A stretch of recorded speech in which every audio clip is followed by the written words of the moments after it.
ठीक है बच्चों, देखिए सबसे पहले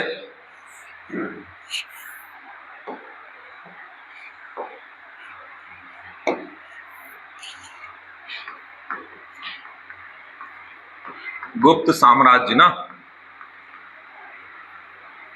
गुप्त साम्राज्य में पहला चीज है राजाओं का क्रम। राजाओं के क्रम में आप बताते चलिएगा, मैं पूछते चलूंगा। चलिए, पहला राजा कौन सा था? श्रीगुप्त। ठीक है, दूसरा राजा कौन है? घटोत्कच। तीसरा राजा कौन है?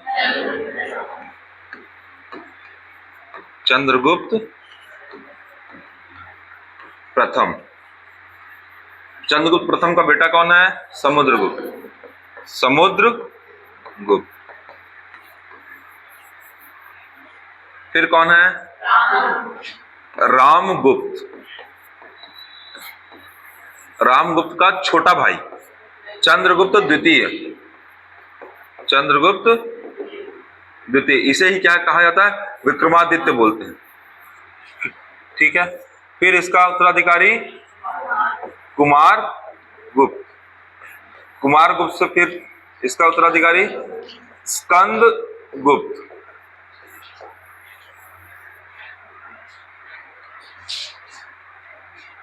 ठीक है बच्चों, स्कंदगुप्त के बाद भानुगुप्त, और भानुगुप्त के बाद विष्णुगुप्त। विष्णुगुप्त गुप्त वंश का अंतिम शासक। ठीक है, चलिए। अच्छा, श्रीगुप्त के बारे में अपन यहाँ पे चीट कोड वर्ड लिखेंगे। हमको आज शुरुआत करना है समुद्रगुप्त से, लेकिन थोड़ा सा तीन चीज को रिवाइज कर लेते हैं क्या क्या है। श्रीगुप्त कौन है? तो पहली बात क्या है? संस्थापक। श्रीगुप्त कौन है? संस्थापक। और इसने किसकी उपाधि धारण की? तो महराज और आदिराज। महराज और आदिराज की उपाधि धारण की। एकदम मोटी मोटी बातें ही बता रहा हूं ना बच्चों, ठीक है। घटोत्कच जो कल मैं पढ़ाया था ना, एक स्लाइड में नहीं बताया था कि इसकी ये खासियत, वो सभी आप बताएंगे भी। घटोत्कच क्या है कि राजनीतिक इतिहास की शुरुआत हुई इसके शासनकाल में।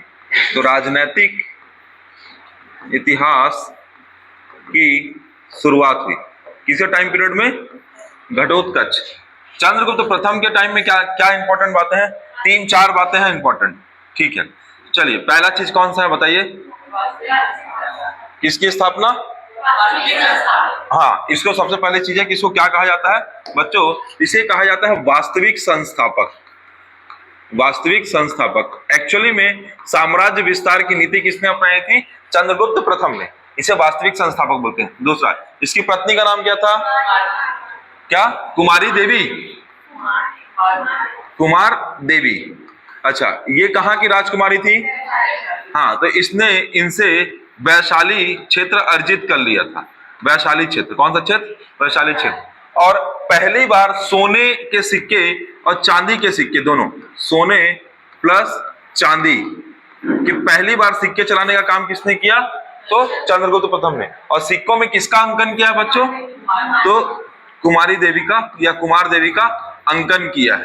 ठीक है, और इंपॉर्टेंट बात,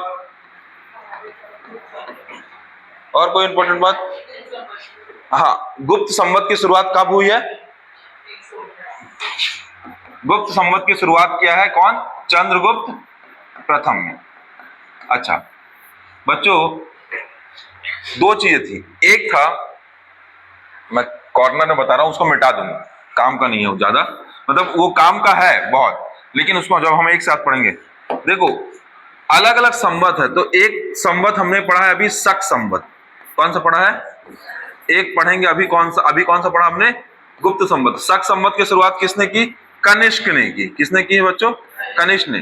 कब की है? तो 78 एडी में की। कब की है? 78 एडी। अभी जो चलता है ना वही वाला चलता है। और दूसरा, गुप्त संवत की शुरुआत कब हुई है? तो चंद्रगुप्त प्रथम ने की है। कब की है? 319 एडी में की। ठीक है बच्चों, एक चीज और देखो, राजनीतिक क्रम कब मिलता है? तो राजनीतिक क्रम चंद्रगुप्त प्रथम के टाइम से मिलता है। तो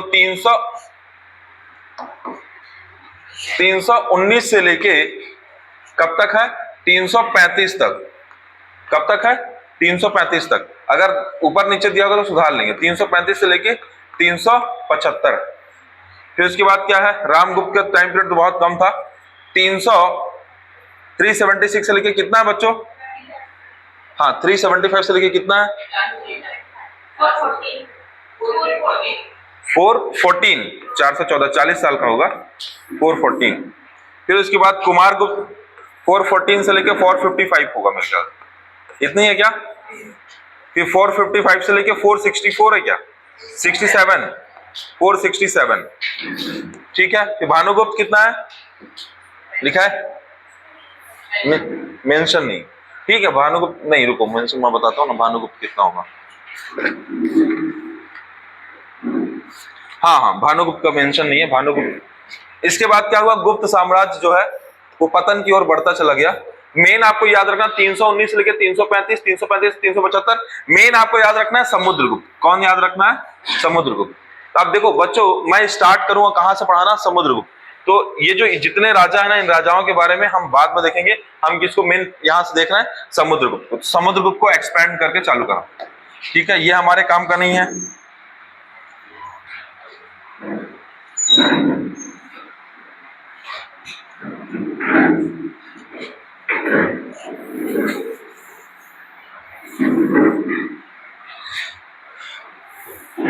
ध्यान दीजिएगा बच्चों ना, समुद्रगुप्त के बारे में बता रहे हैं।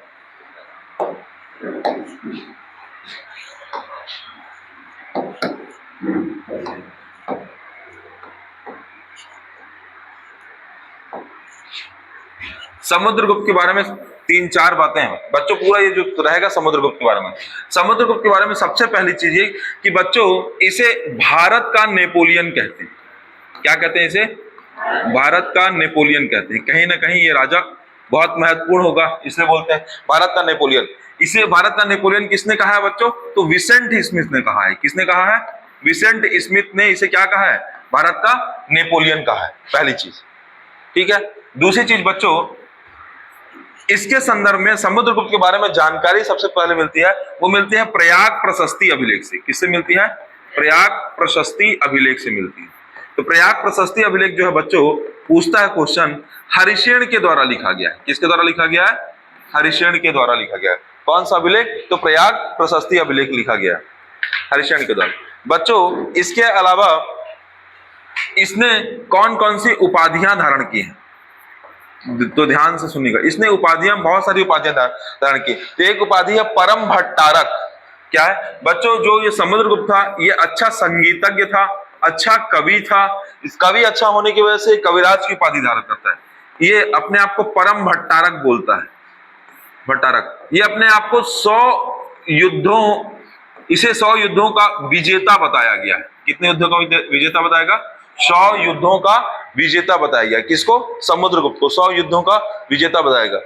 इसे पृथ्वी को बांधने वाला, मतलब क्या है, जिस तरह सिकंदर विश्व विजेता बनना चाहता था, उसी तरीके से समुद्रगुप्त भी अपने साथ बहुत सारी आकांक्षाएं लेके चलता था। इसी वजह से इसको धरणी बंद बोलते हैं। क्या बोलते हैं? धरणी बंद। उपाधियों में क्या? कविराज, परम भट्टारक, 100 युद्धों का विजेता, धरणी बंद। याद रहेगा। और एक और उपाधि है, ये अश्वमेध यज्ञ कराता है। क्या कराता है? अश्वमेध यज्ञ कराता है। तो अश्वमेध यज्ञ कराने का पराक्रम है, तो अश्वमेध पराक्रम की उपाधि। ठीक है, ये समझ में आएगी नहीं? ये मैं क्या बता रहा हूं समुद्रगुप्त संबंध में। समुद्रगुप्त को क्या बोला गया है? भारत का नेपोलियन, पहली चीज। दूसरा क्या कहा गया है कि प्रयाग प्रशस्ति अभिलेख में इसकी जानकारी मिलती है, जो किसके द्वारा लिखा गया है? हरिशेन के द्वारा लिखा गया। उपलब्धि में क्या है? ये कविराज है, परम भट्टारक है, 100 युद्धों का विजेता है, धरणी बंद है, और अश्वमेध पराक्रम की क्या किया है? उपाधि धारण किया हुआ है। बच्चों, इसके शासनकाल में 2 महत्वपूर्ण विद्वान थे। एक महत्वपूर्ण विद्वान का नाम है हरिशेन और दूसरा का नाम है वसुमित्र। तो इसके टाइम पीरियड में 2 विद्वान आपको याद रखना है। कौन कौन से? एक है बच्चों हरिशेन, जिसने क्या लिखा है? प्रयाग प्रशस्ति अभिलेख। दूसरा कौन सा है? वसुमित्र।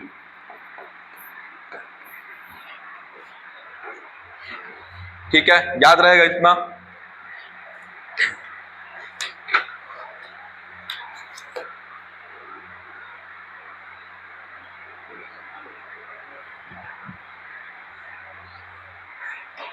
देखो इसके टाइम पीरियड में एक महान बौद्ध भिक्षु था बच्चों, बौद्ध भिक्षु था जिसका नाम था वसुबंधु। क्या नाम था? वसुबंधु। पूछा है, अभी तक क्वेश्चन नहीं पूछा, लेकिन ये क्वेश्चन पूछ सकता है कि वसुबंधु का संबंध क्या है। तो वसुबंधु एक बौद्ध भिक्षु था जो किससे संबंधित है? समुद्रगुप्त से संबंधित है। किससे संबंधित है? समुद्रगुप्त से। इसमें दो तीन बातें बहुत इंपॉर्टेंट अभी आप बताएंगे, ध्यान से सुनिएगा।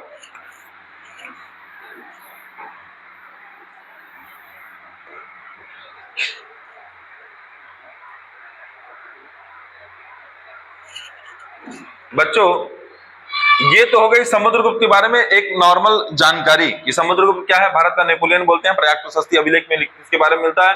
कविराज है, भरम भट्टारा का, 100 युद्धों का विजेता है, धरणीबंध कहलाता है, अश्वमेध पराक्रम कहलाता है। इसके टाइम पीरियड में दो विद्वान थे, एक का नाम हरिशेन था, दूसरे का नाम वसुमित्र था। अच्छा इंपॉर्टेंट, इसके महान बौद्ध भिक्षु कौन है? वसुबंधु।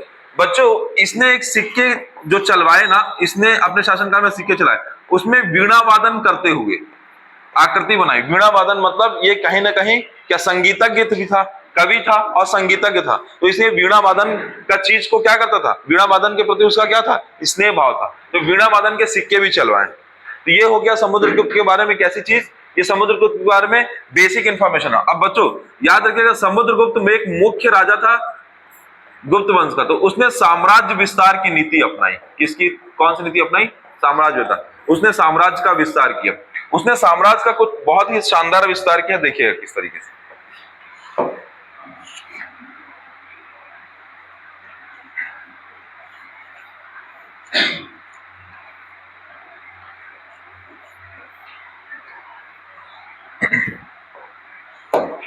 बच्चों उसका क्षेत्र कुछ इस तरीके का था। ठीक, अब क्या था आपको पता है? नीचे कौन सा शासन है? वाकाटक है ना। नीचे कौन बैठे हुए हैं? वाकाटक। अब देखो क्या हुआ, लेकिन जब ये शासन करने आया तो इसने कैसी नीति अपने साम्राज्य का विस्तार किया। इधर ध्यान दीजिएगा ना, सभी लोग ध्यान दीजिएगा तब समझ में आएगा। देखो बच्चों ये इसकी राजधानी कहाँ थी? मगध थी। अब इसने सबसे पहला चीज किया, उत्तर के राजाओं को जीता। किसके राजाओं को जीता? उत्तर के राजाओं को। तो याद रखिएगा 9 शासकों से युद्ध किया। 9 शासकों से युद्ध किया। कहां के शासकों से युद्ध किया? उत्तर के शासकों से युद्ध किया। कहां के? उत्तर के शासकों से। सबका नाम है, बताएंगे आपको। उत्तर के शासकों से युद्ध किया। आप अपनी बुक में और अपडेट कीजिएगा, ठीक है। कहां का है? उत्तर के शासकों से इसने युद्ध किया, ठीक है। दूसरा चीज इसने क्या किया बच्चों? इसने दक्षिण विजय अभियान अपनाया। कौन सा अभियान अपनाया? तो इसको बोलते हैं दक्षिणापथ। दक्षिणापथ विजय। दक्षिण के राजाओं को जीतने का प्रयास किया। सबके साथ एक एक स्कीम भी चलाएगा, नीति चलाएगा कौन सा। ये दूसरा चीज हो गया दक्षिणापथ। तीसरा चीज बच्चों आपको याद है जब अशोक पढ़ रहे थे तो अशोक के 13वें अभिलेख में एक जनजाति के बारे में कहा गया था, आटविक जनजाति। आटविक जनजाति जो सबसे खतरनाक जनजाति थी, 13वें अभिलेख में लिखा था। तो उस आटविक जनजाति को समाप्त करने का काम किसने किया है? तो समुद्रगुप्त ने किया। तो याद रखिएगा तीसरा हो गया आटविक जनजाति। आटविक जनजाति को समाप्त किया किसने? समुद्रगुप्त ने किया। इसके अलावा बच्चों ये जो राज्य हैं बच्चों ये सीमांत राज्य कहलाते हैं। यहाँ के आसपास के जितने भी राज्य होंगे सब कैसे राज्य कहलाएंगे? सीमांत राज्य। तो उसने सीमांत राज्यों से सीमांत विजय जिसको बोलते हैं, सीमांत राज्यों को जीतने का प्रयास किया। तो 4 नीति हो गई। एक कौन से होगा? उत्तर शासक। कितने शासक? 9। एक दक्षिणापथ विजय, एक आटविक जनजाति पर विजय, एक सीमांत विजय और एक बच्चों विदेशी। इसको क्या कहा गया? तो विदेशी विजय या विदेशी विजय। तो 5 नाम देखने को मिलेंगे आपको बच्चों। समुद्रगुप्त की नीति में 5 तरीके की नीति देखने की मिलेगी साम्राज्य विस्तार में। पहली नीति को कहा जाता है बच्चों आर्यावर्त विजय। जो आपको उत्तर विजय दिख रहे हैं, अब मैं लिस्ट बना रहा हूं ना। पहली नीति को क्या बोलते हैं बच्चों? पहले को क्या कहा गया? आर्यावर्त विजय, आर्यावर्त विजय कहा गया। ठीक है, दूसरे को क्या कहा गया? तो दूसरे को आटविक विजय, जनजाति समुदाय। तीसरे को क्या कहा गया? तीसरे को दक्षिणापथ विजय कहा गया, दक्षिणापथ विजय। आर्यावर्त विजय, आटविक विजय, दक्षिणापथ विजय, और इसके अलावा सीमांत राज्य विजय और विदुषी राज्य विजय।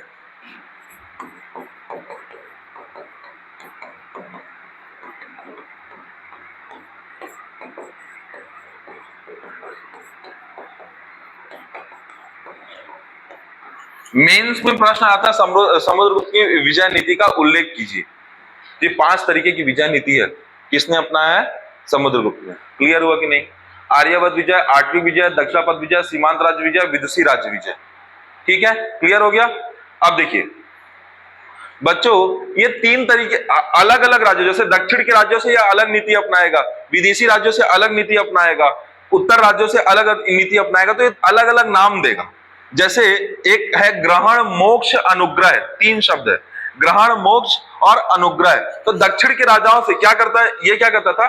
दक्षिण की तरफ गया और राजाओं से लड़ाई किया और राजाओं को 3 चीज बोला। तुम्हारे पास 3 ऑप्शन, तुम्हारे पास कितने ऑप्शन है? 3 ऑप्शन है। या तो पहला ऑप्शन है ग्रहण, दूसरा ऑप्शन है मोक्ष, तीसरा ऑप्शन है अनुग्रह। तो देखिएगा, तीनों का मीनिंग समझिएगा, ग्रहण, अनुग्रह और मोक्ष। ग्रहण का मतलब क्या? दक्षिण के राजा के पास गया, उसको हराया, उसका राज्य जीता और मिला लिया। तो ग्रहण मतलब क्या होता है? शत्रु पर अधिकार। तो उसने क्या किया? ग्रहण मतलब शत्रु पर अधिकार कर लिया। ये किसके राज्यों के साथ है? याद रखिएगा, दक्षिण के राज्यों के साथ की बात करें। ठीक है, क्या हो गया? ग्रहण किया, शत्रु पर अधिकार। दूसरा क्या है? अनुग्रह। अनुग्रह मतलब मैं गया, मतलब समुद्रगुप्त गए और जीतने के बाद राजा ने उनसे आग्रह किया कि भैया हमको छोड़ दो, है ना। तो उसने जिन क्षेत्रों को जीता वो क्षेत्र किसको वापस दे दिए? शत्रु को दे दिए। ठीक है, तो अनुग्रह हो गया। तो शत्रु को जीते क्षेत्र को, शत्रु को जीते क्षेत्र वापस करना, ये क्या कहलाएगा? अनुग्रह कहलाएगा। और तीसरा चीज क्या है बच्चों? मोक्ष, यानी शत्रु के पास जाना लेकिन शत्रु को कुछ ना करना, शत्रु को मुक्त कर देना। क्या कहलाएगा? क्वेश्चन पूछता है, भारत में ऐसा पहला कौन सा राजा है जिसने दक्षिणापथ विजय के लिए संदर्भ में नीति अपनाई? तो कौन कौन सा है? ग्रहण, अनुग्रह, मोक्ष, और कौन सा राजा है? समुद्रगुप्त। याद रहेगा, साम्राज्य विस्तार की नीति के तहत।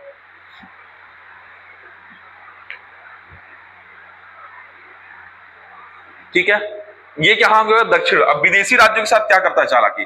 विदेशी राज्यों के साथ तो एकदम विदेशी राज्य और सीमांत राज्य जिसको बोल सकते हैं, सीमावर्ती राज्य, विदेशी और सीमावर्ती राज्य, स्पेशली सीमावर्ती। देखिएगा यहां पे तीन चीजें करेगा। एक को बोलते हैं सर्व कर दान। अगर तुम्हें सीमा पर सुरक्षित रूप से राज्य बनाए रखना है अपना, तो आपको टैक्स देना पड़ेगा। ऐसा कौन बोलता है? समुद्रगुप्त। किससे बोलता है? सीमावर्ती देशों से बोलता है या सीमावर्ती राज्यों से बोलता है, मतलब जो उसके पड़ोसी राज्य होंगे उनको क्या बोलता है? सर्व कर दान, सभी को कर देना पड़ेगा। तो सभी कर देंगे, सर्व कर दान। ठीक है। दूसरा, भैया तुमको महसूस कैसे होगा कि मैं राजा हूं और आप मेरी वजह से बचे हुए? तो आपको होगा प्रणाम आगमन। आप राजधानी आओगे हर साल, जैसे दिल्ली में राजधानी है तो यहां से जाएंगे, दिल्ली में दस्तक देंगे और मीटिंग करके आएंगे। वैसे आप समुद्रगुप्त, मैं राजा हूं और आप मेरे पास आओगे और आप क्या करोगे? तो इसको बोलेंगे प्रणाम आगमन, राजधानी आना। समुद्रगुप्त को बहुत डिटेल पढ़ा रहा हूं बच्चों, कुछ भी पूछ देता ना, इसलिए समुद्रगुप्त को पूछ रहा हूं। तो सर्व कर दान, प्रणाम आगमन, 2 चीज हुआ। तीसरा चीज क्या है बच्चों? आज्ञा का करण। आज्ञाकरण, आज्ञाकरण, समस्त आज्ञाओं का पालन करना होगा, पालन करना होगा। ये कौन बोलता है? ये समुद्रगुप्त बोलता है। किससे बोलता है? सीमांत विजय या सीमावर्ती राज्यों से। ये सब किसके लिए बच्चों? सीमावर्ती राज्यों, ये किसके लिए था? दक्षिण के राज्य, दक्षिणापथ विजय में दक्षिण के राज्य के, ये आप मेन याद रखिएगा। तोड़ तोड़ के बता दिए हैं, आर्यावर्त विजय, आर्टविक विजय, दक्षिणापथ विजय, सीमांत राज्य विजय, विदुषी राज्य विजय। फिर उसमें क्या, दक्षिणापथ में ग्रहण, अनुग्रह, मोक्ष, ये 3 ऑप्शन है। फिर ये क्या, सर्व करदान, प्रणाम आगमन और आज्ञाकरण। ये किसकी बात है? समुद्रगुप्त। एक बार देखिए,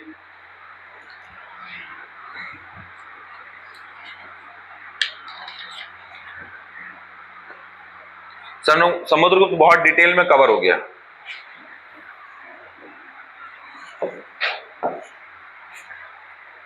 बच्चों ये क्षेत्र क्यों बना के चल रहा हूं? ये मगध क्षेत्र, अब ये सब चेंज होने वाला है। जब विक्रमादित्य आएंगे ना, चंद्रगुप्त द्वितीय, तो मैं बार बार बोल रहा हूं कि जब भी हम 16 महाजनपद, ये सब 16 महाजनपद की कहानी आगे की बढ़ते गए, 16 महाजनपद याद करेंगे तो 2 राज्य जगह अपने को पकड़ना है, पहला मगध, दूसरा उज्जैनी। और जैसे ही गुप्त काल खत्म होगा तो फिर नई जगह पकड़ेंगे, मगध छूट जाएगा और फिर आ जाएगा कौन सा जगह बताया था मैंने आपको, कन्नौज। कौन सी जगह आ जाएगी? कन्नौज। और मध्य भारत तक कन्नौज चलता रहेगा चलता रहेगा। फिर धीरे से दिल्ली सल्तनत जब स्टार्ट होगी तो दिल्ली सल्तनत केंद्र हो जाएगा। फिर जब दिल्ली सल्तनत केंद्र हो जाएगा तो दिल्ली को लेकर लड़ाई चलती रहेगी, लड़ाई चलती रहेगी। जब मुगल खत्म होगा तो वापस से जब अंग्रेज आएंगे तो कलकत्ता सेंटर हो जाएगा। फिर कलकत्ता को लेकर लड़ाई चलती रहेगी, चलती रहेगी, चलती रहेगी। फिर कलकत्ता चेंज होगा, 1911 से 1912 में दिल्ली बन जाएगा। तो फिर दिल्ली को लेकर फिर लड़ाई होगी। याद कीजिए, मगध, उज्जैनी, कन्नौज, फिर वापस से दिल्ली, फिर वापस से कलकत्ता, वापस से फिर दिल्ली। और आज लड़ाई किसकी है? दिल्ली। अरे आज का भी तो जो गुजर रहा है वो आगे आने वाले 100 साल के लिए क्या हो जाएगा? इतिहास हो जाएगा। प्रधानमंत्री नरेंद्र मोदी जी अगर प्रधानमंत्री बने हैं, 3 बार लगातार प्रधानमंत्री बने हैं, तो वो क्या हो गया? ऐतिहासिक संदर्भ में जुड़ गया। आज से 100 साल बाद इस व्यक्ति के संदर्भ को लेकर पढ़ा जाएगा और इनसे सीखा जाएगा। तो जो कल तक था वही तो इतिहास है। यही तो बताया था इतिहास की पहली क्लास की पहली डेफिनेशन, जो कल तक है वही इतिहास है। तो अगली पीढ़ी के लिए क्या बनता जा रहा है? इतिहास बनता जा रहा है। जब समुद्रगुप्त, सोचो आप सब समुद्रगुप्त के टाइम पीरियड में जी रहे हो, आपको भविष्य नहीं पता है, तो समुद्रगुप्त ये चीज कर रहे थे। इसी नीति को कौन अपनाता है? देखो, एक फॉरेन मिनिस्टर मानो एस जयशंकर जी हैं, उनको काम करना है एज अ फॉरेन मिनिस्टर, तो क्या करेंगे? वो उठाएंगे इतिहास, देखेंगे पहले का राजा किस राज्य के साथ कैसा मतलब एक्ट किया, क्या चीज किया। आपको हिस्ट्री क्यों पढ़ाया जा रहा है जीएस में? इसलिए कि पहले जो राजा था, चाहे अशोक था, चाहे अकबर था, है ना, चाहे महात्मा गांधी थे, तीनों का अलग अलग ना। प्राचीन काल में सबसे महान अशोक, मध्यकाल में सबसे महान अकबर, आधुनिक काल का सबसे महान व्यक्ति कौन? महात्मा गांधी। तो ये इतने महान कैसे बने और इतने अच्छे से कैसे चल पाए? इनकी अपनी अपनी कुछ नीतियां हैं। जब आपको महात्मा गांधी के बारे में पढ़ाएंगे तो हजारों उनकी किताब बताएंगे, है ना। गांधी के 7 पाप एक किताब है, उन्होंने लिखा है कि मैंने क्या गलतियां की। ठीक है, वो सब महात्मा गांधी के बारे में जब पढ़ाएंगे तो बहुत डिटेल में पढ़ाएंगे। तो ये हो गया समुद्रगुप्त। ठीक है, समझ में आया। तो उसने क्या किया? सीमावर्ती राज्यों से सर्व करदान, प्रणाम आगमन और आज्ञाकरण की नीति अपनाता है। देखो, ये हो गया समुद्रगुप्त के बारे में। अब कौन आता है बच्चों? रामगुप्त। तो स्टोरी सुन लो पहले रामगुप्त। होता क्या है बच्चों कि समुद्रगुप्त के बाद एक व्यक्ति जो रहता है जिसे रामगुप्त कहते हैं, रामगुप्त को क्या बनाया जाता है? उत्तराधिकारी बनाते हैं। कहाँ का उत्तराधिकारी बनाते हैं? तो गुप्त साम्राज्य का उत्तराधिकारी बनाते हैं। लेकिन वो बल से कमजोर रहता है, वो बुद्धि से कमजोर रहता है, थोड़ा सौहार्द हृदय का रहता है। तो क्या होता है कि रामगुप्त की जो वाइफ रहती है उसका नाम रहता है ध्रुव स्वामिनी। क्या नाम रहता है? ध्रुव स्वामिनी। तो जो शक होते हैं, याद रखिएगा बच्चों, शक का जो क्षेत्र है, शक इस क्षेत्र में बैठे, मैंने बताया था आपको, एक गुजरात क्षेत्र, महाराष्ट्र क्षेत्र, सौराष्ट्र क्षेत्र, और एक यहाँ बैठे रहते हैं। तो यहाँ पे वाकाटक से लगातार उनका वाद विवाद चल रहा है, तो कोई दिक्कत नहीं। यहाँ पे शक बैठे हुए, ये शक क्या करते हैं? इस क्षेत्र को जीतने के लिए आक्रमण कर देते हैं। रामगुप्त के टाइम पीरियड में कौन आक्रमण कर रहा है? शक। तो रामगुप्त डर जाता है, रामगुप्त उनको डिफेंड नहीं कर पाता है और रामगुप्त क्या करता है? भागने लगता है। तो रामगुप्त का छोटा भाई रहता है जिसका नाम है चंद्रगुप्त द्वितीय, जो बाद में क्या कहलाएगा? विक्रमादित्य, है ना। देखो विक्रमादित्य है, विक्रमादित्य, चंद्रगुप्त द्वितीय, इसी को वो क्या बोलते हैं? विक्रमादित्य। तो रामगुप्त का छोटा भाई क्या करता है? रामगुप्त का छोटा भाई युद्ध करना चालू कर देता है, किससे? शकों से, और शक को युद्ध करके हरा देता है। और हरा के अपने भाई की हत्या कर देता है और ध्रुव स्वामिनी से विवाह कर लेता है और विक्रमादित्य की उपाधि धारण करता है। तो याद रखिएगा, मैं अब अगला राजा पढ़ा रहा हूं डायरेक्ट, कौन सा? विक्रमादित्य। रामगुप्त नहीं बता रहा हूं, रामगुप्त के बारे में जो कहानी बतानी थी मैंने बता दी। क्या कि यह एक कमजोर शासक था और रामगुप्त का भाई चंद्रगुप्त द्वितीय था। रामगुप्त की वाइफ का नाम क्या था? ध्रुव स्वामिनी। ध्रुव स्वामिनी को लेकर शक आक्रमण करते हैं और ध्रुव स्वामिनी बोलते हैं कि ध्रुव स्वामिनी को हमको दे दो, हम आपके राज पे क्या अटैक नहीं करेंगे। तब चंद्रगुप्त द्वितीय जो होता है वो शकों से युद्ध लड़ता है और शकों से युद्ध लड़के सकारी की उपाधि धारण करता है। ठीक है, तो उपाधि चलिए लिखते हैं, चंद्रगुप्त द्वितीय।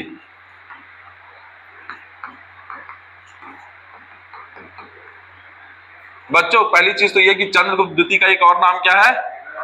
विक्रमादित्य। चंद्रगुप्त द्वितीय का एक और नाम क्या है? विक्रमादित्य।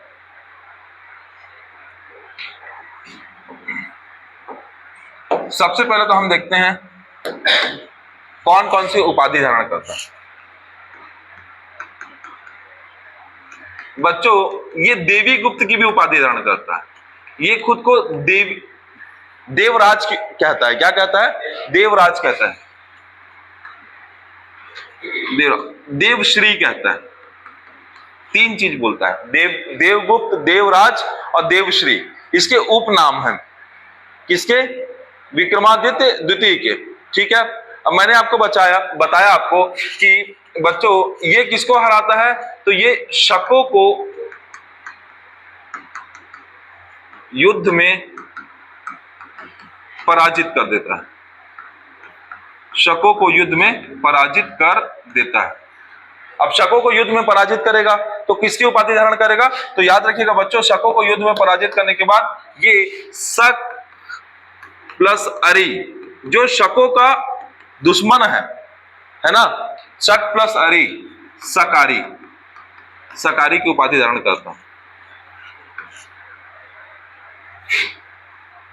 ठीक है, अब इसके बाद बच्चों याद रखिएगा, एक जगह एक मेरे को डायग्राम बनाना ही पड़ेगा।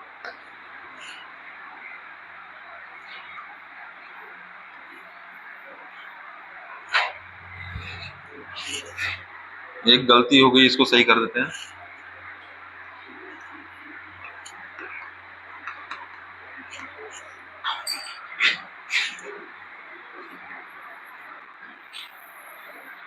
समझिएगा बच्चों, इसके पहले आपको पता था कि केंद्र कौन हुआ करता था? मगध हुआ करता था। यहां से बच्चों उपाधि निकलेगी, इसलिए इसको इतना अच्छे से बता रहे हैं। यहां पे तीन चार चीज और बताएंगे, ध्यान दीजिएगा।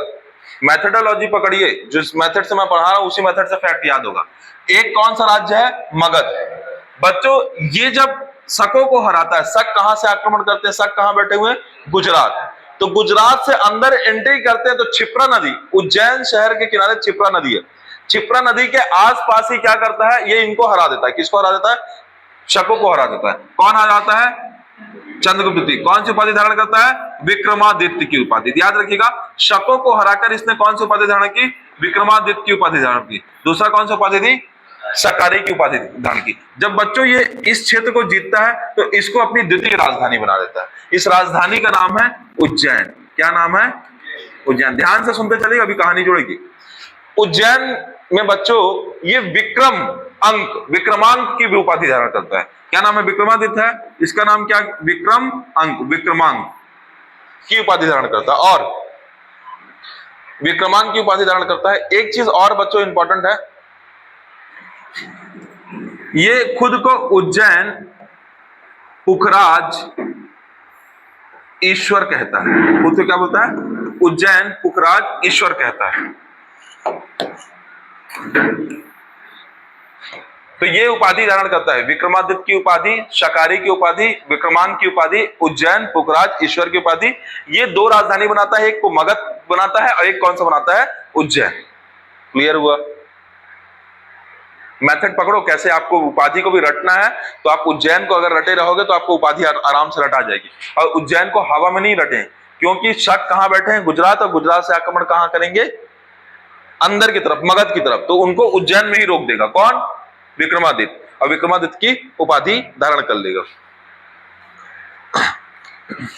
बच्चों इसने भी साम्राज्य का विस्तार किया और इसने क्या किया इसके बारे में बड़ी अच्छी चीज आपको बताते हैं। इसको मैंने पहले बताया आपको। याद दिलाता हूं। इसने विवाह नीति का सहारा लिया। कैसे विवाह नीति का सहारा लिया, ध्यान से देखिएगा बच्चों। एक नागवंश हुआ करता था, वहां पे एक छोटा सा वंश नागवंश हुआ करता था। वो उनसे युद्ध नहीं लड़ना चाहता था। तो नागवंश की एक राजकुमारी थी जिसका नाम था कुबेर नागा। तो वो क्या करता है, अब एक विवाह करता है किससे, कुबेर नागा से। और एक पहले किससे विवाह किया है, याद रखिएगा, ध्रुव स्वामिनी से। किससे किया है, ध्रुव स्वामिनी से। ध्रुव स्वामिनी कौन थी, तो प्रारंभ में इसकी भाभी थी, अब फिर उसके बाद क्या खुद विवाह कर लेता है। तो नागवंश के राजा कुबेर नाग की कुबेर नाग से ये विवाह करता है। बच्चों याद कीजिए, मैंने आपको बताया था पृथ्वीसेन का नाम याद है, रुद्रसेन प्रथम का नाम वाकाटक वंश। तो वाकाटक वंश में बच्चों एक एक एक व्यक्ति था, एक राजा था जिसका नाम था रुद्रसेन द्वितीय। याद कीजिए, रुद्रसेन द्वितीय जो पृथ्वीसेन का पुत्र था। कौन, रुद्रसेन द्वितीय। तो रुद्रसेन से विवाह करता है कौन, ये अपनी पुत्री का विवाह, चंद्रगुप्त द्वितीय अपनी पुत्री प्रभावती का विवाह। ध्यान से सुनिएगा मैं क्या बोल रहा हूं, प्रभावती का विवाह। प्रभावती कौन है, याद रखिएगा, कुबेर नाग जो मैं बताऊं ना, क्यों बताऊं, इसलिए बताऊं क्योंकि मेरे को प्रभावती बताना था। तो नागवंश की राजकुमारी का नाम क्या है, कुबेर नागा। कुबेर नागा से विवाह कौन किया है, चंद्रगुप्त द्वितीय। कौन सी पुत्री पैदा हुई है, प्रभावती। इसने प्रभावती का विवाह किससे किया है, रुद्रसेन द्वितीय से। अब मैं ये क्यों बता रहा हूं, सुनिएगा ध्यान से। किससे विवाह किया है, रुद्रसेन द्वितीय से। और होता क्या है बच्चों, रुद्रसेन द्वितीय की आकस्मिक मृत्यु हो जाती है और प्रभावती क्या करती है, मेन लीडिंग किंग के रूप में उस राज्य में शासन करती। कहां, इस राज्य की कहानी है बच्चों, ये मैं बात कर रहा हूं वाकाटक वंश की, इस क्षेत्र की बात कर रहा हूं। किस क्षेत्र की बात कर रहा हूं,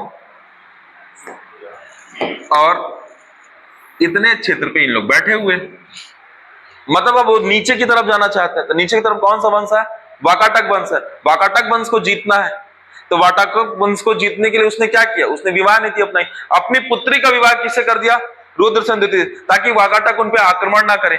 पर हुआ ये कि ये बाजी और ज्यादा स्ट्रांग तब हो गई जब रुद्रसेन द्वितीय खत्म हो गया। जब रुद्रसेन द्वितीय खत्म हो गया तो नीचे की तरफ कंट्रोल किसका हो गया, प्रभावती का हो गया। और प्रभावती का कंट्रोल नहीं, वो वास्तव में चंद्रगुप्त द्वितीय का कंट्रोल हो गया। समझ में आया, तो वाकाटक के आधे राज्यों पे कंट्रोल किसका हो गया, चंद्रगुप्त द्वितीय का। आप समझ में आया कि नहीं आया। इस तरीके से विवाह नीति के तहत चंद्रगुप्त द्वितीय ने वाकाटक राज्य पे भी क्या किया, कंट्रोल करने का काम किया। चंद्रगुप्त द्वितीय बहुत इंपॉर्टेंट राजा है बच्चों, कैसे है बताते हैं।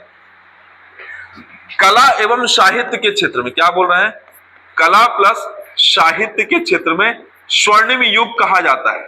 किसे, चंद्रगुप्त द्वितीय के टाइम पीरियड को। क्यों कहा जाता है, याद रखिएगा, भारतीय इतिहास में नौ रत्न की शुरुआत, पहली शुरुआत कब हुई है, चंद्रगुप्त द्वितीय के टाइम में। क्या मैं बोल रहा हूं, नौ रत्न, जैसे आप पढ़ोगे क्वेश्चन पूछता है, अभी तक मेंस में अकबर के नौ रत्न पूछ चुका है, शिवाजी के अष्टप्रधान और अष्टदिग्गज, कृष्णदेवराय और शिवाजी के अष्टप्रधान और अष्टदिग्गज पे क्वेश्चन पूछ चुका है।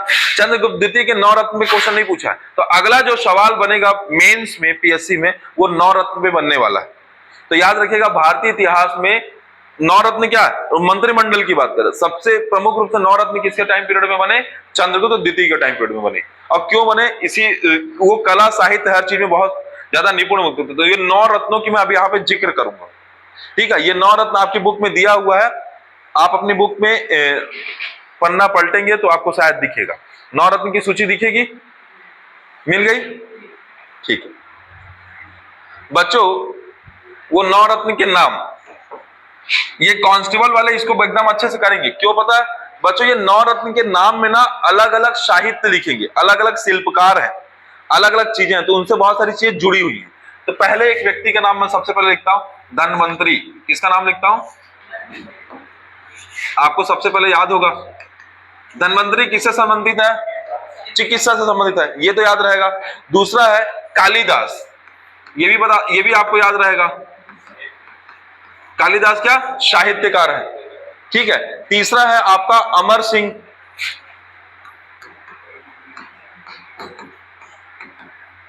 तीसरा कौन सा है?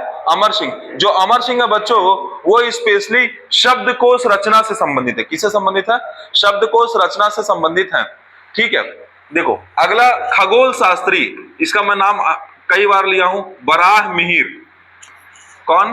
वराह मिहिर, खगोल शास्त्री। फिर उसके बाद वर रुचि।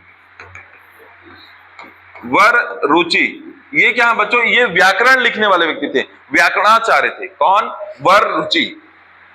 अगला जो इंपॉर्टेंट राजा है बेताल, विक्रम बेताल सुने हो? तो वही की कहानी है। बेताल भट्ट एक जादूगर था। बेताल भट्ट कौन सा था? जादूगर व्यक्ति था। इसके अलावा शंकु है। शंकु एक वास्तुकला, जो मंदिर निर्माण का शुरुआत कब हुआ है बच्चों? गुप्त काल में। तो वास्तुकला, वास्तुकला मतलब वस्तुओं को बनाने की कला। कौन है? शंकु। शंकु नाम के व्यक्ति थे जो वस्तुओं को बनाने की कला को लेके थे। एक व्यक्ति का नाम है छपड़क। क्या नाम है? छपड़क। और एक व्यक्ति का नाम है घटरपर्ण, घटकपर्ण बोलते हैं।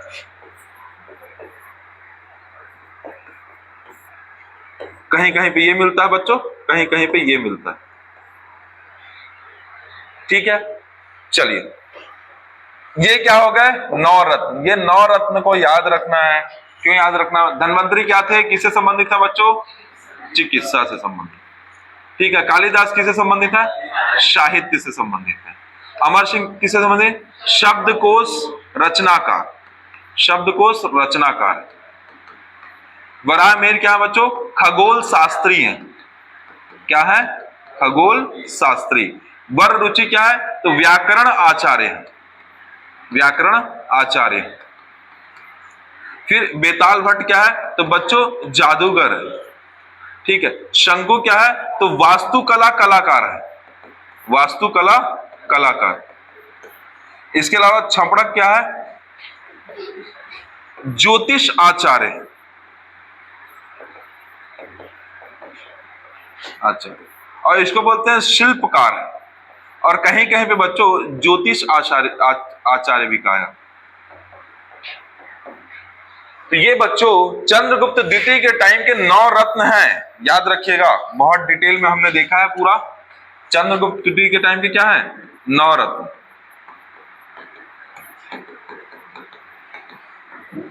क्वेश्चन पूछेगा चंद्रगुप्त द्वितीय के 9 रत्न क्या उल्लेख कीजिए, आपको 4 नंबर में पूछेगा। आप सीधा इस तरीके से लिख के और एक एक लाइन में अगर आप सबके बारे में लिखते हैं तो आपको पूरे में पूरा मार्क्स मिल जाएगा।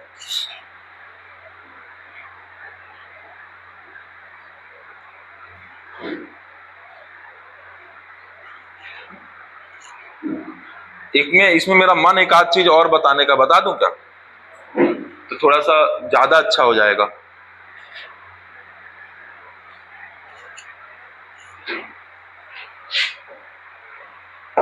सुनते चलो।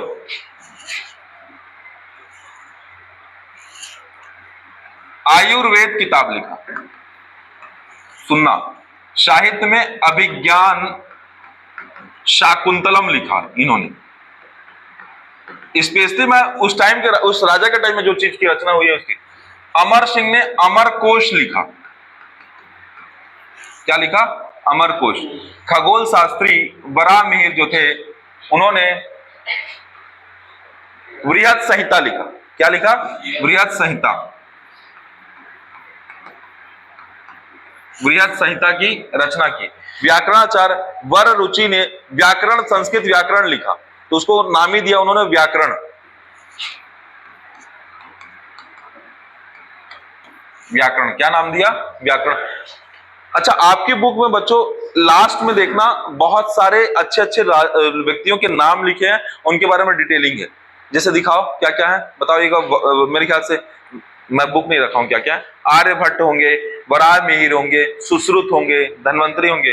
बुक में अलग से दिया होगा लिस्ट अच्छे से, सबके बारे में 3-3 4-4 पॉइंट। 2 नंबर के क्वेश्चन पूछता है मेंस में।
दिखा आप लोगों को लास्ट में, है ना।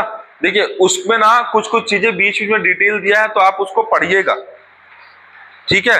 उसको ना डिटेल दिया हुआ 8, 10, 11 अलग अलग कौन कौन सा दिया, जैसे बताइए हैं।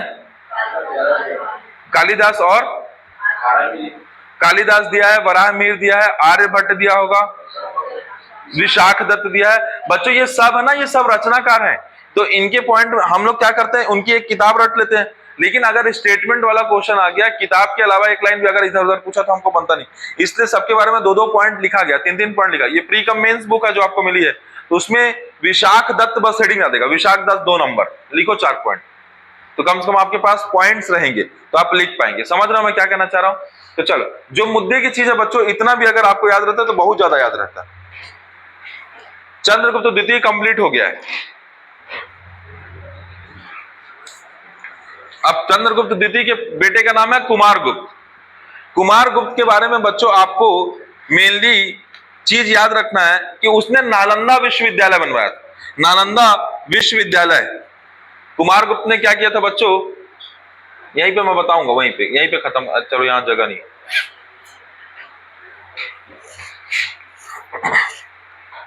अब शॉर्ट करते हैं, देखो गुप्त वंश तक तो हमने पढ़ लिया, इसके बाद हम चीजों को शॉर्ट करके पढ़ेंगे।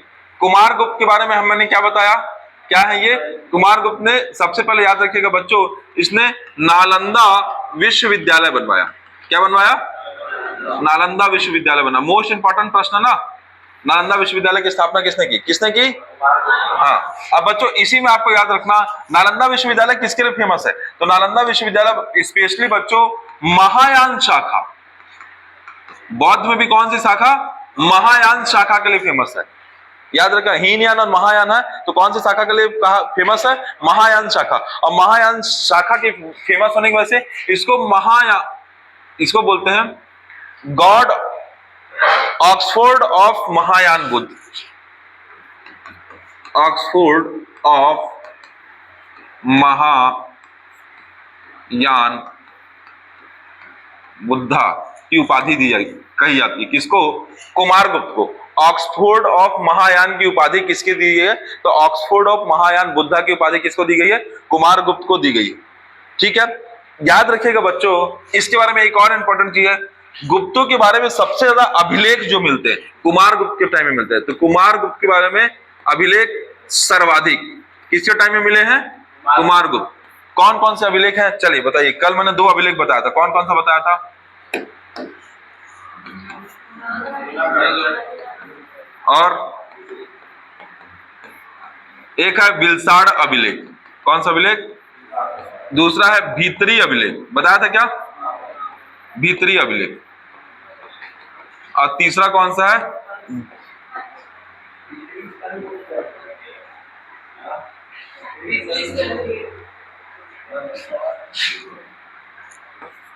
मंदसौर अभिलेख। तीसरा कौन सा बच्चों, जूनागढ़ अभिलेख। बच्चों ये 3 प्रकार के अभिलेख जो स्पेशली किसके टाइम में मिलते हैं, कुमारगुप्त के टाइम में मिलते हैं, ठीक है। आपको याद रखना है स्पेशली जो मंदसौर अभिलेख है ना बच्चों, ये वत्स भट्टी के द्वारा लिखा गया है। और कुमारगुप्त के बारे में विस्तृत जानकारी चाहिए तो वत्स भट्टी के मंदसौर अभिलेख से मिलता है। जो बिलसाड़ अभिलेख है इसमें कुमारगुप्त की वंशावली का पता चलता है, कुमारगुप्त की वंशावली का पता चलता है। तो आप इतना भी याद रखेंगे तो काफी है आपका, 3 अविलेट। ठीक है, कुमारगुप्त कंप्लीट। कुमारगुप्त का टाइम पीरियड क्या है? 415 से 455। अगला जो महत्वपूर्ण राजा है उस व्यक्ति का नाम क्या है? स्कंदगुप्त। कौन है? स्कंदगुप्त। वो 455 से 467।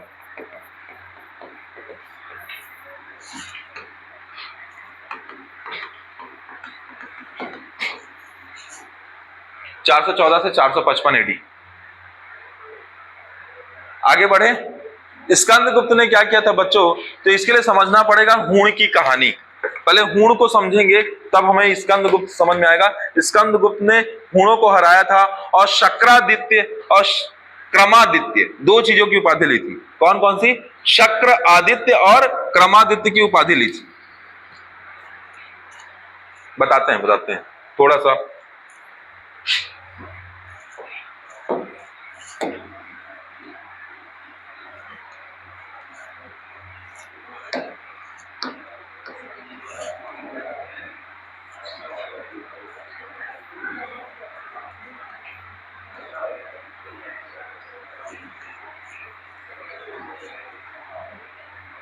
ध्यान दीजिएगा बच्चों, अब मैं बता रहा हूं आपको हूण के बारे में। किसके बारे में बता रहा हूं? हूण के बारे में।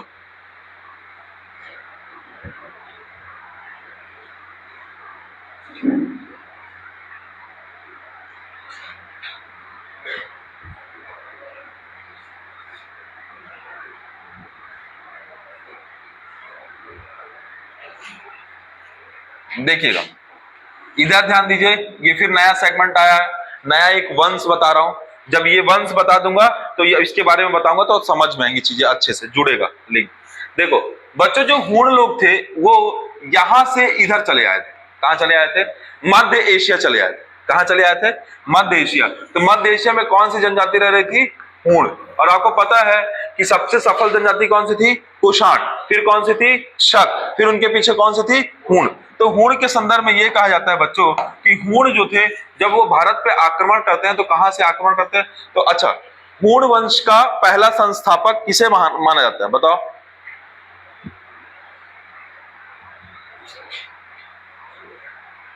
हूण वंश का संस्थापक किसे माना जाता है? बताओ।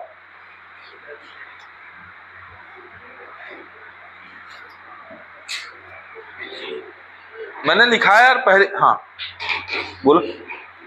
तिहिर। तिहिर। और उसको क्या कहा जाता है? तोरमाड़।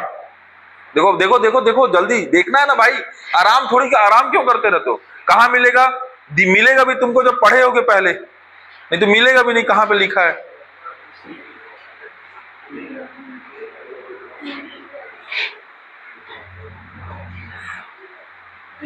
तिहिर। तिगिन। क्या क्या है? तिहिर है कि तिगिन है?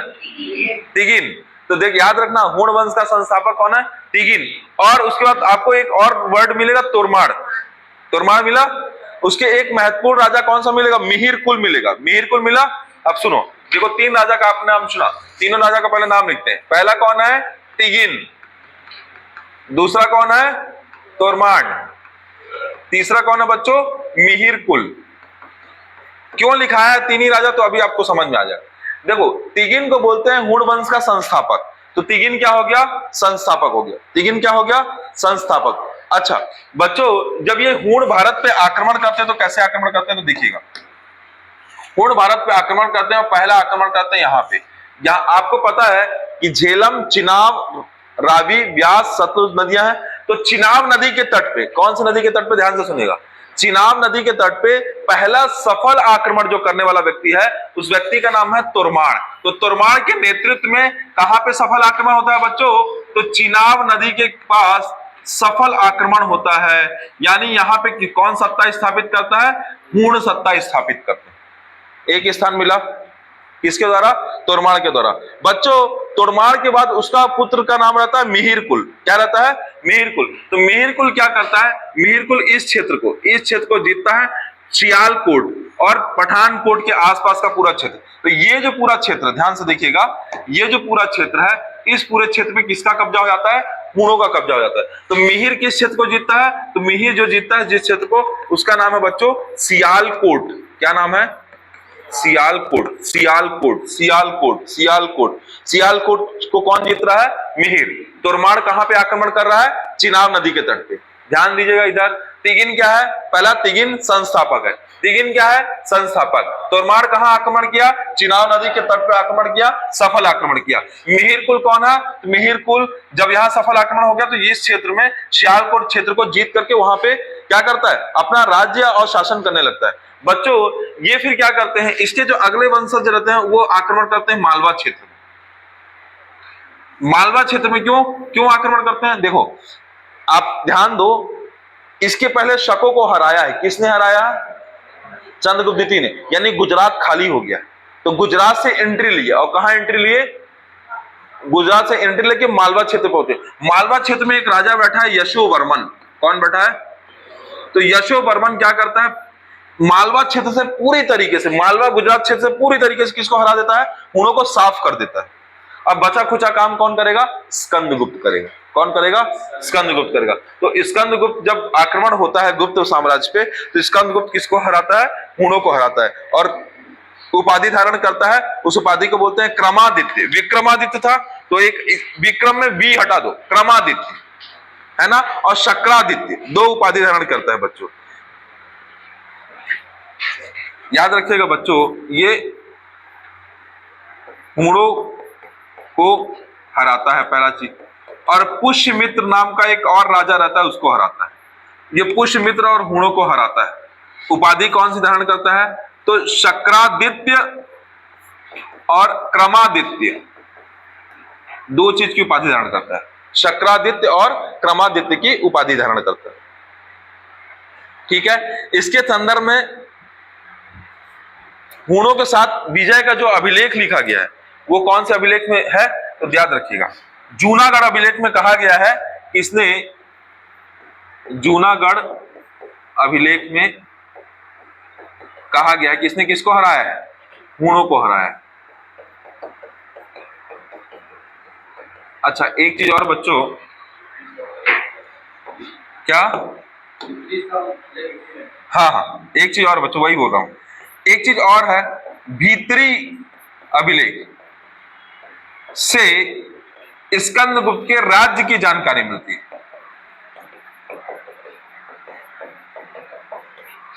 याद रहेगा।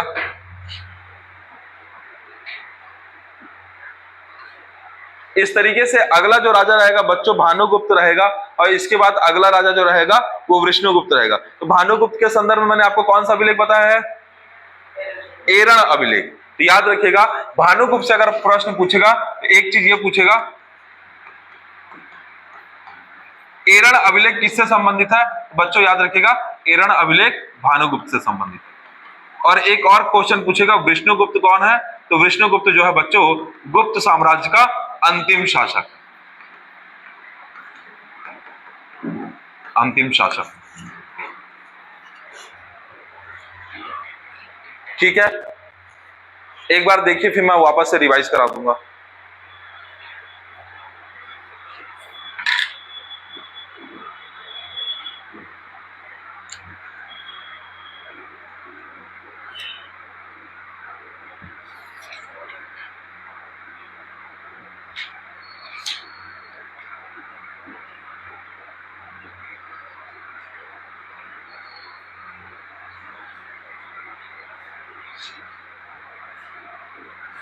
अच्छा आपको बच्चों एक चीज और याद रखना है जो इंपॉर्टेंट है ना, जो क्वेश्चन पूछेगा, एरण अभिलेख की खासियत क्या है? इससे हर अभिलेख की कोई ना कोई खासियत बताते चल रहा है। एरण अभिलेख की खासियत यह है बच्चों, सती प्रथा का पहला उल्लेख, सती प्रथा का प्रथम उल्लेख कौन से अभिलेख से मिलता है? एरण अभिलेख से मिलता है। सती प्रथा के बारे में पहली बार उल्लेख कौन सा अभिलेख से मिलता है? तो एरण अभिलेख से मिलता है। एरण अभिलेख से मिलता है।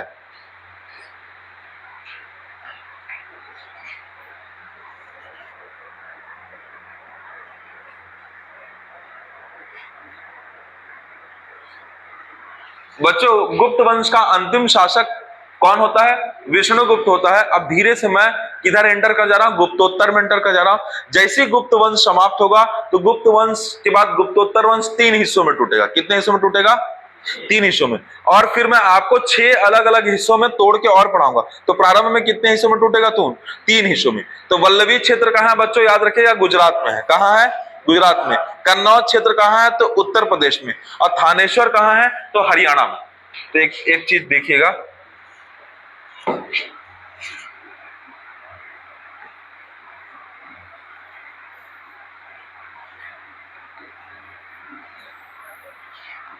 ध्यान से देखिएगा बच्चों ना, बार बार मैप से इसलिए बताता हूं कि आपको इतिहास एक्चुअल में समझ में आए कि हो क्या रहा है। देखो ये है वल्लभी क्षेत्र, क्या कहलाता है बच्चों? वैसे भी वल्लभी क्षेत्र पे गुप्त की अपनी पकड़ मजबूत नहीं हो पा रही थी, बार बार क्या होता, शक के लोग आक्रमण कर रहे थे। एक वल्लभी क्षेत्र बच्चों, एक है ये थानेश्वर क्षेत्र, कौन सा क्षेत्र है? और ये है एक कन्नौज क्षेत्र, कौन सा क्षेत्र है? और ये क्या था बच्चों? मगध था। तो मगध से कहां शिफ्ट हो जाएगा आप लड़ाई? कन्नौज। ध्यान से सुनते चलिएगा। जो वल्लभी है बच्चों, वल्लभी में मैत्रक वंश आ जाएंगे। कौन से वंश आएंगे? मैत्रक वंश। गुप्तोत्तर वंश के सब प्रकार है बच्चों, मतलब गुप्तोत्तर वंश में आता है। थानेश्वर जगह है, थानेश्वर में आ जाएगा पुष्यभूति वंश। थानेश्वर हरियाणा में है बच्चों, और यहां पे आ जाएगा पुष्यभूति वंश। ये पुष्यभूति जो वंश है ना, इसी का एक राजा होगा राज्यवर्धन, इसी का एक राजा होगा हर्षवर्धन। समझ रहे हो क्या बोल रहा हूं? ठीक है। और ये जो कन्नौज क्षेत्र है बच्चों, कन्नौज क्षेत्र में आ जाएंगे मौखरी वंश। कौन सा वंश आ जाएगा? मौखरी वंश। अब कहानी बहुत खतरनाक होने वाली है अभी। मौखरी वंश ऐसे होगी कहानी। मौखरी वंश, मौखरी वंश के एक राजा के साथ थानेश्वर का राजा विवाह करेगा, अपनी बहन को लेकर लड़ाई होगी। और यहाँ पे याद रखिएगा, आप धीरे धीरे 3 अलग अलग वाकाटक हटेंगे, और वाकाटक हट के यहाँ पे आएंगे राष्ट्रकूट वंश, यहाँ पे आएंगे बच्चों पाल वंश, और ये जो पूरा है ये सब प्रतिहार वंश बनेगा बाद में। तो राष्ट्रकूट, पाल, प्रतिहार, त्रिपक्षीय संघर्ष जो बहुत इंपॉर्टेंट होता है। कन्नौज को लेके 3 लोग लड़ेंगे त्रिपक्षीय संघर्ष में, राष्ट्रकूट, पाल, प्रतिहार। राष्ट्रकूट कैसे आएंगे? वाकाटक के बाद। अब वाकाटक के बाद राष्ट्रकूट कैसे आएंगे मैं बताऊंगा। तो याद रखिएगा, हम कैसे पढ़े? हम सबसे पहले ध्यान दीजिएगा, हम सबसे पहले पढ़े, वापस से आपको रिवाइड कराओ, क्या पढ़े हम? सबसे पहले पढ़े 16 महाजनपद। 16 महाजनपद में कितने जनपद बने? 2 महाजनपद। 2 महाजनपद कौन कौन से आए बच्चों? मगध आया और उज्जैनी आया। अंत में जब मगध और उज्जैनी आया तो शुरुआत कहां से हुई वंश की? मगध से हुई। तो मगध में कौन सा वंश आया बच्चों? तो मगध में आया सबसे पहले हर्यक वंश आया। कौन सा वंश आया? कहानी चली ना, किसको लेके चल रही है? मगध को लेके चल रही है, क्योंकि मगध डोमिनेटिंग था। तो हर्यक वंश की स्थापना कहां हुई? मतलब मगध में हुई। फिर जो शिशुनाग वंश था बच्चों, शिशुनाग वंश के राजा शिशुनाग ने क्या किया? शिशुनाग ने उज्जैन को जीत करके मगध में मिला दिया। तो कौन सा वंश आ गया? शिशुनाग वंश। शिशुनाग वंश के बाद कौन सा वंश आया? नंद वंश। और नंद वंश के टाइम में ही विदेशी आक्रमण चालू हो गए। और कौन आया? सिकंदर आया। कहां आया? भारत के साइड। तब लोग, चाणक्य को लगा कि भारत को मजबूत और करना चाहिए, तब एक व्यक्ति को पैदा किए जिसको चंद्रगुप्त मौर्य कहा गया। उसने क्या स्थापना की? मौर्य वंश की स्थापना की। और मौर्य वंश एकदम डोमिनेटिंग हुआ। मौर्य वंश ना होके मौर्य साम्राज्य रह गया। पूरा कनेक्ट कराओ ना बच्चों वापस से। क्या बन गया? मौर्य साम्राज्य बन गया। और जैसे मौर्य साम्राज्य बन गया तो फिर क्या हुआ? मौर्य साम्राज्य में का विस्तार बहुत हुआ, और इसका एक सबसे महान राजा चंद्रगुप्त मौर्य, और कौन हुआ? अशोक। क्योंकि विदेशी आक्रमण इसी के टाइम में हो गया था। तो कहीं ना कहीं यह था कि जैसे ये सत्ता कमजोर होगी विदेशी आक्रमण होंगे। फिर धीरे से कौन सा वंश चालू हो जाएगा? मौर्योत्तर वंश चालू हुआ। मौर्योत्तर वंश चालू हुआ बच्चों, तो क्या हुआ? फिर 2 पार्ट में टूटा, देसी और विदेशी। देसी और विदेशी। देसी में कौन कौन आए? तो देसी में बच्चों शुंग वंश आए, कण्व वंश आए, सातवाहन वंश आए, और वाकाटक वंश आए। फिर वाकाटक के बाद धीरे से अब आएंगे राष्ट्रकूट, है ना। अब बच्चों विदेशी में क्या क्या हो गया बच्चों? तो विदेशी में इस टाइम यहाँ पे जो मौर्य साम्राज्य के टाइम विदेशी आक्रमण हुए थे, उसमें ईरानी आक्रमण सबसे पहले हुए थे। फिर दूसरा यूनानी आक्रमण हुए थे। फिर वापस से फिर क्या हुआ, वापस से हिंद यवन आक्रमण हुआ, फिर हिंद पल्लव आक्रमण हुआ, फिर क्या हुआ बच्चों, शक आए, फिर कौन आए, कुषाण आए, फिर कौन आए, हूण आए, हूण आए। और इन सब में सबसे खतरनाक कौन निकले, गुप्त, गुप्त निकले। कुषाण, कुषाण से कौन निकला, गुप्त, कुषाण निकले, कुषाण से कौन निकल गया, गुप्त। गुप्त ने सब कुछ समाप्त कर दिया और कौन सा वंश लेके आ गए, गुप्त वंश लेके आ गए। अब गुप्त वंश समाप्त हो रहा है और गुप्त वंश समाप्त हो रहा है तो अभी आपको 3 वंश दिख रहे हैं। ये 3 वंश नहीं होंगे, बहुत सारे वंश होंगे। सुन लो एक बार, मैं बता दे रहा हूं बस मुझे। यहाँ पे उत्पल वंश, करकोट वंश जम्मू कश्मीर में, इस पूरे क्षेत्र में राजपूत वंश आएंगे और राजपूतों की 9 शाखाएं आएंगी, जिसमें तोमर वंश, ठीक है, चंदेल वंश, बुंदेलखंड में जिन्होंने चंदेल वंश बना। अच्छा बच्चों, मैंने एक चीज और नहीं बताया, मुझे अचानक से याद आ रहा है, मैं बता देता हूं जल्दी से, नहीं तो भूल जाएगा। उज्जैन के बारे में बता रहा था, चंद्रगुप्त ने यहाँ पे महाकालेश्वर मंदिर का निर्माण, महाकालेश्वर मंदिर का निर्माण किया है किसने, चंद्रगुप्त द्वितीय ने, क्योंकि उज्जैन को डोमिनेंस दे दिया ना, उज्जैन को उसने वो राजधानी बना दी। तो देखो बच्चों, मैं ये कह रहा था कि यहाँ पे बहुत सारे वंश आएंगे, उत्पल वंश, करकोट वंश, मौखरी वंश दिखा आपको, पुष्यभूति वंश दिखा, मैत्रक वंश दिखा। इसमें ना इस पूरे जितने वंश रहेंगे, इसमें सबसे स्ट्रॉन्ग वंश बनेगा पुष्यभूति वंश रहेगा शुरुआत। फिर धीरे धीरे धीरे पूरा भारत टूटेगा, राष्ट्रकूट, पाल, प्रतिहार, ये 3 में टूटेगा। किसमें टूटेगा, राष्ट्रकूट, पाल, प्रतिहार। इसमें सबसे बड़े होंगे प्रतिहार, और प्रतिहार से एक चीज टूट के बनेगा राजपूत वंश, और राजपूत वंश फिर 9 चीजों में बनेंगे। जैसे सुनिएगा, अगर आप दिल्ली की बात करोगे तो तोमर वंश, अगर आप छत्तीसगढ़ मध्य प्रदेश की बात करोगे तो चेंदी वंश, ठीक है। अगर आप इधर राजस्थान की बात करोगे तो चौहान वंश, पृथ्वीराज चौहान, सुना ना आपने, चौहान वंश आएंगे, ठीक है। बुक दिखाना तो बेटा।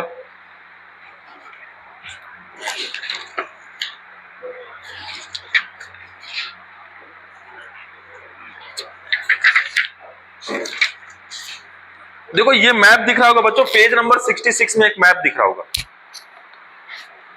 मैप दिख रहा होगा पेज नंबर 66 में, हाथ से बना हुआ मैप है ना, जिसमें देखो आपको चौहान वंश दिख रहा है, गुर्जर प्रतिहार वंश दिख रहा है, गुजरात में आपको एक चालुक्य वंश दिखेगा, वल्लभी में आपको मैत्रक वंश दिखेगा, हरियाणा में आपको पुष्यभूति और वर्धन वंश दिखेगा थानेश्वर में, फिर आपको मौखरी वंश दिखेगा, दिखा।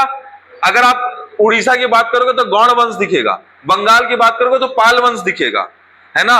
अगर आप मध्य प्रदेश में बुंदेलखंड क्षेत्र की बात करोगे, है ना, जहां पे जो खजुराहो है ना, वहां के राजा की बात करोगे तो चंदेल वंश दिखेगा। अगर आप बीच में इंदौर, भोपाल, उज्जैन के आसपास की बात करोगे तो परमार वंश दिखेगा। अगर आप छत्तीसगढ़ की बात करोगे तो चेंदी वंश दिखेगा, ठीक है बच्चों। और नीचे आओगे उड़ीसा और आंध्र प्रदेश की बात करोगे तो होयसल वंश दिखेगा, इसमें नहीं दिखा है, होयसल वंश दिखेगा। ये सब वंश आपस में लड़ेंगे और किसके लिए लड़ेंगे, कन्नौज की लड़ाई लड़ेंगे। तो कन्नौज की लड़ाई में 3 वंश एकदम डोमिनेटिंग लड़ेंगे, एक का नाम है राष्ट्रकूट, एक का नाम है पाल, एक का नाम है प्रतिहार। एक बार पाल जीतेगा, फिर एक बार राष्ट्रकूट जीतेगा, फिर एक बार प्रतिहार जीतेंगे, लास्ट में प्रतिहार मेन मुख्य रूप से बढ़ेंगे और फिर इतने सारे शाखाओं में टूटेंगे और अंत तक सरवाइव करेगा राजपूत वंश। राजपूत वंश में भी कौन सा वंश सरवाइव करेगा, तो चौहान वंश। और चौहान वंश का जो अंतिम शासक रहेगा वो पृथ्वीराज चौहान रहेगा, जो तराइन के द्वितीय युद्ध में लड़ाई हार जाएगा। किससे हारेगा, मोहम्मद गौरी से हारेगा। और मोहम्मद गौरी का जो गुलाम रहेगा उसका नाम है कुतुबुद्दीन ऐबक। और इस तरीके से ये आपका प्राचीन भारत खत्म होगा और कुतुबुद्दीन ऐबक जब जीतेगा तो गुलाम वंश की स्थापना करेगा। तो इसी तरीके से इस्लाम आ जाएगा, इस्लाम वंश आ जाएगा, या बोलना चाहिए कि मुस्लिम वंश की शुरुआत होगी कहां से, दिल्ली सल्तनत। समझ आए। इसके बाद अगली क्लास में मैं बताऊंगा, पहले इसको देख लीजिए आप एक बार। अच्छा, इसमें कोई डाउट हो तो बताइएगा, आपको शुरू से दिखा रहे हैं। पहला देखिए, फोटो खींचना, फोटो खींचते जाइएगा।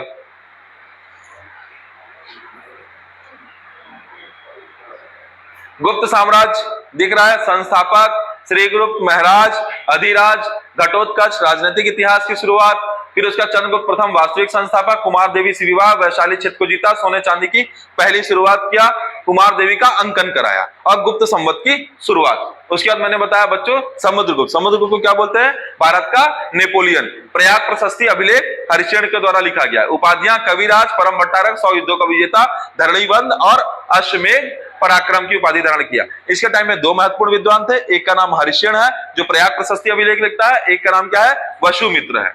फिर इसके टाइम के महान बौद्ध भिक्षु का नाम क्या है? वसुबंधु है। इसने कौन सा सिक्का चलाया? तो सिक्का जो चलाया उसमें वीणा वादन का उल्लेख किया। ठीक है, इसने कौन सी नीति अपनाई? साम्राज्य विस्तार की नीति अपनाई।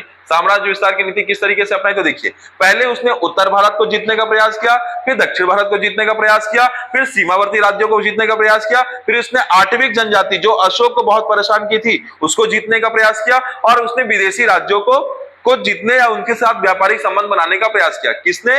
समुद्रगुप्त ने। तो अलग अलग नीति अपनाई। पहले को आर्यावर्त विजय कहा गया उत्तर भारत के लिए, आटविक जनजाति के लिए आटविक विजय कहा गया, दक्षिण के राज्यों के विजय के लिए दक्षिणापथ विजय कहा गया, सीमावर्ती राज्यों के लिए सीमांत विजय कहा गया, और विदेशी राज्यों के लिए विदुषी राज्य विजय कहा गया। दक्षिण के लिए उसने 3 नीति अपनाई, ग्रहण की, अनुग्रह की, मोक्ष की। ग्रहण में शत्रु का अधिकार, अनुग्रह में शत्रु के जीते गए क्षेत्र को वापस करना, क्योंकि उसने आग्रह किया कि हमारे क्षेत्र को छोड़ दो। मोक्ष में क्या? शत्रु को मुक्त करना। अच्छा, विदेशी राज्यों और सीमावर्ती राज्यों से उसने स्पेशली ये चीज करके रखा था कि आप सभी कर देंगे, सर्व कर दान, प्रणाम आगमन। आप अगर सीमावर्ती राज्य के रूप में सुरक्षित रहना चाहते हैं तो आप लगातार मुझसे मिलते रहिए और राजधानी आइए और हमें प्रणाम कीजिए। फिर आज्ञाकरण, हमारी समस्त आज्ञाओं को आपका पालन करना होगा। ये किसने किया है? समुद्रगुप्त ने। ठीक है बच्चों, एक आगे बढ़ाएंगे। चंद्रगुप्त द्वितीय आएगा, इसने उपाधि धारण की देवी गुप्त की, देवी श्री की, देवराज की। शकों को युद्ध में पराजित किया, शक प्लस अरि सकारी की उपाधि धारण की। इसने जब सकारी की उपाधि धारण की तो उस समय इसने विक्रम संवत या विक्रमांक की शुरुआत की। इसके अलावा इसको विक्रमादित्य कहा गया। उज्जैन क्षेत्र को क्या किया? उज्जैन क्षेत्र को इसने बढ़ाया और उज्जैन में महाकालेश्वर मंदिर का निर्माण कराया। किसने कराया? चंद्रगुप्त द्वितीय ने कराया। और खुद को विक्रमांक और उज्जैन पुखराज ईश्वर की उपाधि धारण की। किसने धारण की? चंद्रगुप्त द्वितीय ने। इसने विवाह नीति अपनाई साम्राज्य विस्तार के लिए। इसने नागवंश की पुत्री कुबेर नागा से विवाह किया, जिसकी पुत्री का नाम क्या था? प्रभावती। अपनी पुत्री का विवाह किससे किया? रुद्रसेन द्वितीय से किया। जो रुद्रसेन द्वितीय क्या थे? वाकाटक वंश के थे। तो वाकाटक क्षेत्र पे क्या किया? आधिपत्य स्थापित किया। किसने? चंद्रगुप्त द्वितीय ने। और कला और साहित्य के क्षेत्र में चंद्रगुप्त द्वितीय को क्या बोलते हैं? स्वर्णिम युग है। इसने 9 रत्नों की बात कही है। कितने रत्नों की बात कही है? 9 रत्न। तो इसके 9 रत्न देखिएगा बच्चों, तो आपको 9 रत्न में धन्वंतरी दिख रहे होंगे। कौन दिख रहे होंगे? धन्वंतरी, जो चिकित्सा से संबंधित है। फिर कालिदास साहित्य से, अमर सिंह शब्दकोश से, वराहमिहिर खगोल शास्त्री, वर रुचि व्याकरण और आचार्य, वेताल भट्ट जादूगर, शंकु वास्तुकला कलाकार थे, छंपड़क ज्योतिष आचार्य थे, और घटकपर्ण या घटकपर क्या है? शिल्पकार और ज्योतिष आचार्य थे। ठीक है, ये इनकी इधर आपको किताबें दिख रही। उसके बाद आगे देखिएगा बच्चों, कुमारगुप्त आपको दिख रहा होगा। कुमारगुप्त ने किसकी स्थापना की? नालंदा विश्वविद्यालय की स्थापना की। फिर वो नालंदा विश्वविद्यालय किसके लिए स्पेशली फेमस है? तो महायान बौद्ध शाखा के लिए, हीनयान के लिए नहीं, महायान बौद्ध शाखा। यहाँ पे मेरे को एक फैक्ट और याद आ गया बच्चों, मैं यहाँ पे लिख रहा हूँ, लिख दूंगा। ऑक्सफोर्ड ऑफ महायान बुद्धा किसको कहा गया? कुमारगुप्त को कहा गया। अभिलेख सर्वाधिक किसके काम में हुए? कुमारगुप्त के। विलसाड़ अभिलेख, मंदसौर अभिलेख, जूनागढ़ अभिलेख। विलसाड़ अभिलेख में कुमारगुप्त की वंशावली का वर्णन है। मंदसौर अभिलेख में वत्स भट्टी के द्वारा लिखा गया है। और जूनागढ़ अभिलेख जो है रुद्रदामन ने लिखवाया था। रुद्रदामन कौन था? शक का राजा था। और रुद्रदामन ने किसके ऊपर आक्रमण किया था? बताइए। पुलवामी, वशिष्ठी पुत्र पुलवामी के ऊपर आक्रमण किया था, सातवाहन राजा। बच्चों, स्कंदगुप्त ने किसको हराया? हिणों को हराया और पुष्यमित्र को हराया। शक्रादित्य और क्रमादित्य की उपाधि धारण की। और जूनागढ़ अभिलेख में हिणों को हराया, ये किसमें लिखा गया है? स्कंदगुप्त के बारे में। बच्चों आप याद रखिएगा, मैं तो वैसे तो ये फैक्ट आपको बाद में बताता, लेकिन आप ऐसे याद रखिएगा, 3 व्यक्ति हैं। एक का नाम है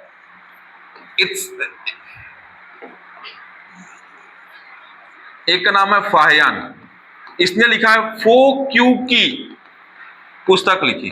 एक का नाम है वेन सांग, एक का नाम है इत्सिंग, और बच्चों एक और है जो चंद्रगुप्त द्वितीय के टाइम में आया था, शी युंग यंग। एक चीनी यात्री है जो चंद्रगुप्त द्वितीय के टाइम में आया था। ये क्वेश्चन नहीं पूछा है, लेकिन ये क्वेश्चन पूछ सकता है कभी भी।